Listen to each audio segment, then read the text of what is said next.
শুভ দুপুর বন্ধুরা। আজকের বাড়িতে আমি একা আছি, তাই জন্যে বেশি কিছু রান্না করিনি।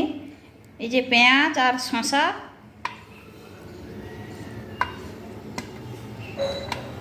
খুব অল্প আইটেম।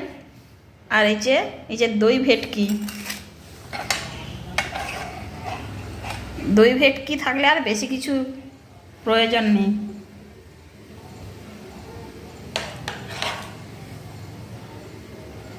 এত বড় ভেটকি মাছটা কিন্তু আমাদের পুকুরেই পড়েছে, কেনা নয়।